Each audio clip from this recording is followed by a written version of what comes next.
Bonsoir à tous, chers crypto fans. J'aimerais vous parler comment investir, comment créer un portefeuille crypto. Par exemple, si vous avez 10 000 $ ou 10 000 €, vous savez pas quoi en faire de ça.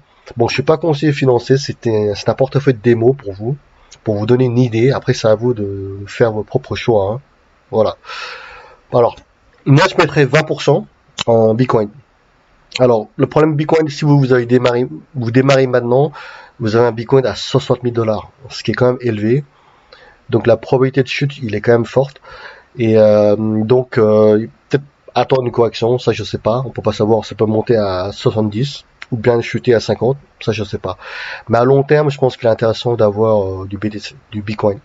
Pourquoi pas acheter si ça chute, si ça crache, et de garder à long terme, ce serait pas mal. Après le coin Ether, 5% parce que je suis un peu déçu de Ethereum. C'est depuis 2017 qu'ils ont pas fait la mise à jour en fait de leur méthode de calcul des frais de gaz. Et chaque fois qu'on a des hausses de trafic, ils sont pas fichus de de recalculer les frais de gaz de manière beaucoup plus honnête quoi. Parce qu'on se retrouve avec des frais de gaz de 150 $ pour un montant d'achat de 47 $. C'est ridicule, vous voyez, c'est complètement ridicule. Un autre exemple, par exemple, si vous voulez transférer 80 $ en stablecoin USDT à votre ami, vous passez par la blockchain Ethereum, les frais de transaction de frais de gaz, c'est 25 $ pour transférer 80 $. C'est délirant. C'est complètement délirant. C'est pas la philosophie de départ de la blockchain. Vous voyez? Moi, je trouve que c'est un peu décevant pour Ethereum. J'espère qu'ils vont faire la mise à jour plus tard, dans un an ou dans quelques mois, le mode de calcul de leurs frais de gaz. Sinon, ça vaut pas le coup d'utiliser Ethereum. Honnêtement, il y a d'autres blockchains qui est beaucoup mieux, comme Solana. Je suis vraiment fan de Solana. C'est une blockchain ultra rapide à mettre 10% dans votre portefeuille, c'est clair. Euh, du Binance Coin. Binance Coin, je mettrais 5%. C'est c'est un exchange qui est pas mal, très très bien fait. En plus, on peut staker du BNB sur le site Binance.com. Avalanche, je mettrais 5%. Link, Chainlink 5%. Uniswap, je mettrais 5% également. Matic Polygon, j'aime bien. C'est un projet en fait, c'est un layer 2, ils appellent ça un layer 2 qui permet de désengorger la blockchain Ethereum, justement. C'est une sous-couche, en fait, de blockchain Ethereum. Je mettrais 10% sur Polygon, qui est pas mal. Polkadot, 5%. Sandbox, je mettrais 10%. Pourquoi? Parce que on a entendu parler récemment de Metaverse. Vous voyez, Facebook qui va embaucher 10 000 personnes de dev pour développer l'univers un peu virtuel, 3D, d'animation. Je pense que c'est l'avenir, hein. Ça peut cartonner dans quelques années, Sandbox. Et on va voir un peu le site internet de Sandbox, je vais vous montrer. Voilà, Sandbox, c'est ça. C'est un environnement, vous voyez, l'animation en 3D, etc. Là, vous avez le market, vous pouvez acheter par exemple NFT, etc. À des prix, waouh, presque 2000 $, 5000 $. Voilà, je pense que ça serait intéressant d'avoir ça dans votre portefeuille crypto à long terme. FTX, c'est un exchange comme Binance. Ils ont levé des millions de dollars pour développer l'exchange. Incroyable, c'est qu'après ils ont créé un token à eux. Et en fait, c'était une plateforme pour les traders professionnels, les gens qui sont vraiment pros en mode crypto. Je mettrais 10%, c'est à voir. Je pense ils vont cartonner dans quelques années, hein. Et Cryptocom, c'est un projet qui date de très très longtemps. Ils ont créé un token eux qui s'appelle CRO. Ils ont créé aussi un exchange. Ils ont aussi créé une plateforme de NFT, défi, un wallet défi. Ce qu'ils font, c'est incroyable. Cryptocom, c'est que ça marche très très bien.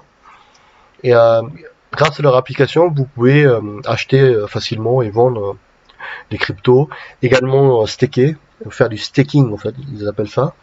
Par exemple, si je sais pas, vous n'utilisez pas du coup le CRO, et ben vous le stakez sur le wallet de Crypto.com, sur l'application.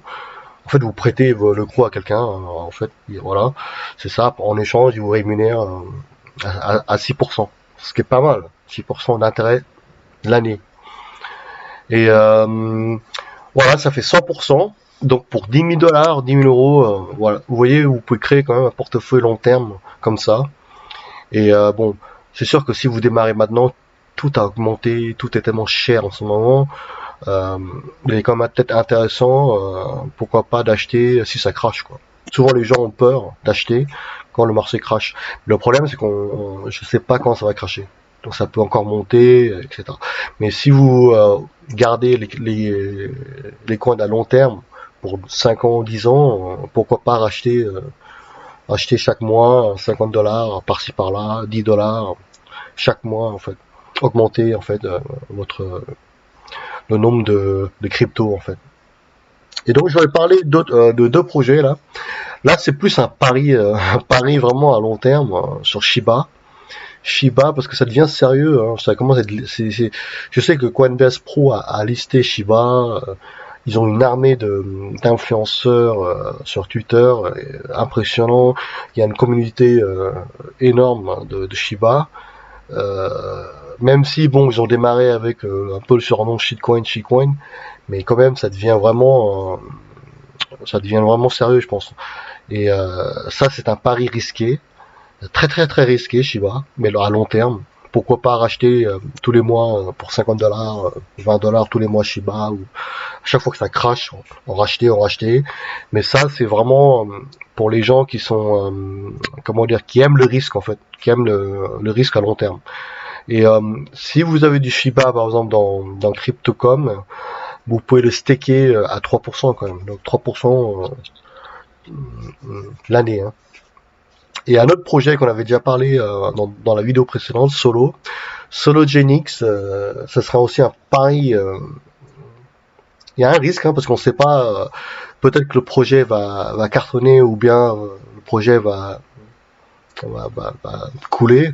Ça on ne sait pas. Mais pourquoi pas aussi parier sur ce token-là. En fait, c'est un exchange décentralisé, Sologenix. Et pourquoi pas acheter tous les mois également pour 50 $, 20 $, 100 $, peu importe, hein, à vous de voir. Et de garder long terme. Et de suivre le projet également. Hein. Mais comme c'est un nouveau projet, donc forcément, sur Twitter, ils sont pas très actifs. Il y a quelques tweets, etc. Mais ça n'a rien à voir avec Shiba, donc, comparé à Shiba. Voilà. Donc là, vous pouvez voir le portefeuille crypto. Également, une autre chose à savoir, c'est que vous n'êtes pas obligé de, si vous holdez à long terme, donc vous n'êtes pas des traders, d'accord.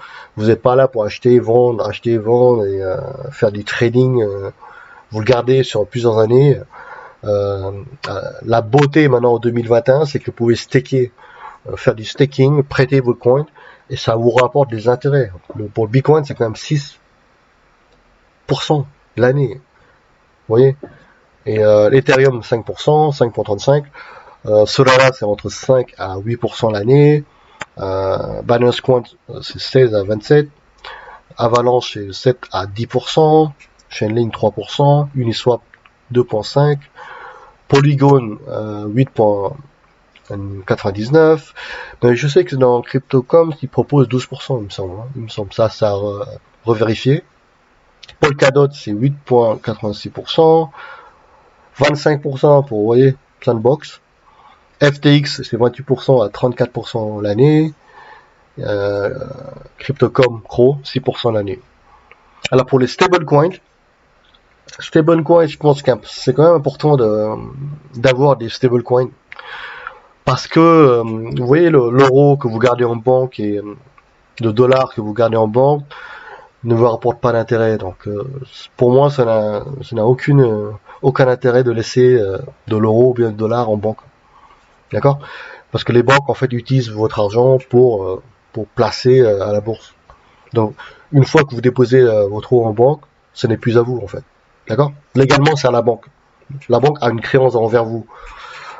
Légalement, c'est ça. Et donc moi je pense que pour les gens qui aiment le risque, c'est de convertir en stablecoin. D'accord? Je sais que j'ai des amis qui ont des stablecoins et qui les stake. Ils font des staking à 8%, à 12% quand même. Donc c'est pas mal, donc c'est super à l'inflation. Et pourquoi pas faire staker et le garder pendant des années. Hein. Donc vous mettez sur un an en staking à 12%, 10 000, par exemple 10 000 euros, ça fait quand même 1200 euros d'intérêt l'année. Hein. Ou si vous avez 100 000, ça fait 10 200 euros l'année d'intérêt. Vous vous rendez compte? Ça, c'est la beauté de la blockchain. Donc on n'est plus obligé de laisser notre argent en banque, vous voyez. Donc, je pense que il faut voir, il faut voir. Après, ça dépend des gens. Il y a des gens qui ils ont peur, ils font toujours confiance aux banques, donc ils laissent l'argent en banque et ils n'osent pas placer l'argent ailleurs, dans d'autres plateformes, dans d'autres systèmes en fait. Voilà la vidéo que je voulais vous faire. Comment faire avec 10 000 dollars ou 10 000 euros coin acheté. Faites-moi un commentaire si vous avez des commentaires à faire sur quelle crypto à investir, lesquels vous pensez que a un potentiel dans quelques années. Et faites moi un petit like s'il vous plaît. N'hésitez pas à nous soutenir et à continuer à suivre notre chaîne. Merci beaucoup. Au revoir.